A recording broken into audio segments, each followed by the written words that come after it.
of the country. I'm going to give the right to word for reflection to that who has accompanied us in these 5 years since 2021 in this effort to sustain the peace of the Republic, Deputy Luis Eduardo Martínez.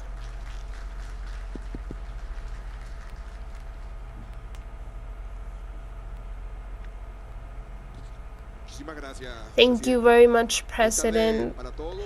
Good afternoon for all of you. Some few numbers very briefly. First World War, 20 million deaths, 25 million injured. Second World War, 70 million deaths, 35 million injured. The Spanish Civil War, 1 million deaths. Out of that, 250,000 militaries in combat, 150,000 to 200,000 executed because of repression and retaliation. Syria, in the last years of conflict, close to 560,000 deaths and an equivalent amount of injured. Maybe late, maybe it takes less than a minute to mention those numbers, how easy it is to talk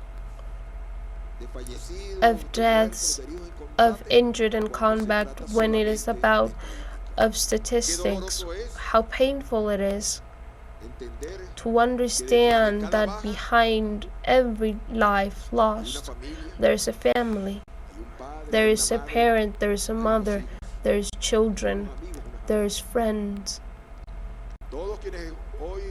All of us who are today here reunited, we know very closely through stories of our parents, of our grandparents, of similar tragedies.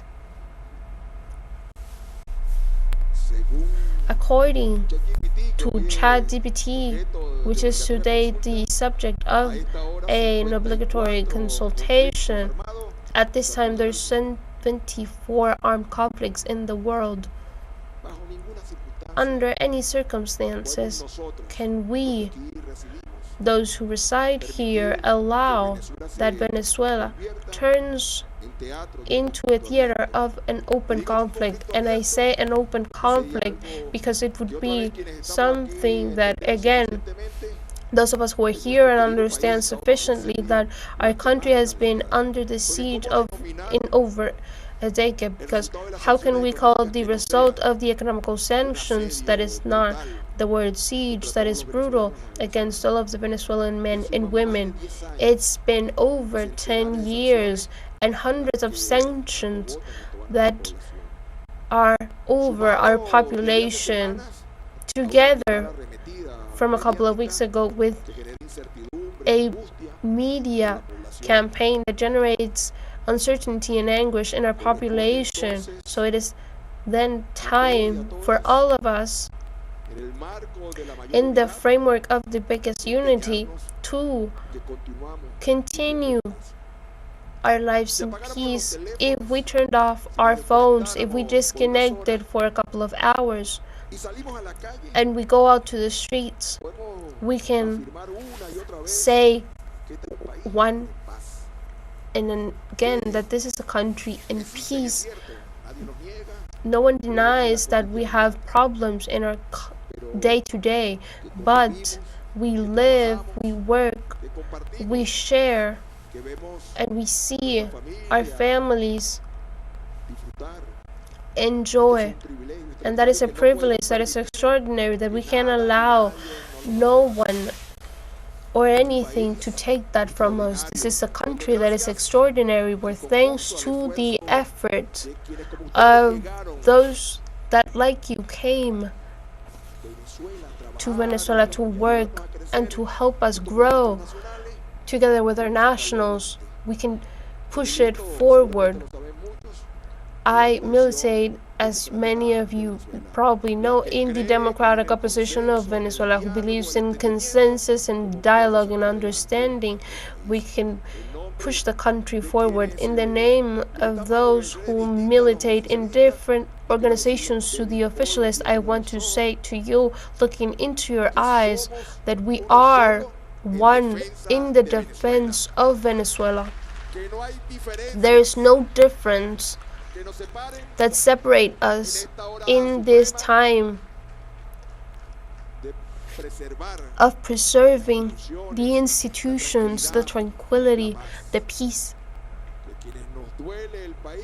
Those of us who really care about the country, we will be joining our hats to ensure for the next times and forever that our family can be tranquil. You have probably heard from your grandparents and from your parents the drama that meant the violence in our countries, that pushed them to move through oceans and mountains to settle themselves in this extraordinary country. So we have to take care of that, so that never, no one, absolutely no one can stop us from living in peace, unity, national unity that goes behind those who are nationals. You are that. You are with a lot of enthusiasm and with heart. Unity with all of the sectors and foreign communities that reside in Venezuela, so that then we can ensure that tomorrow that is beautiful and that we deserved.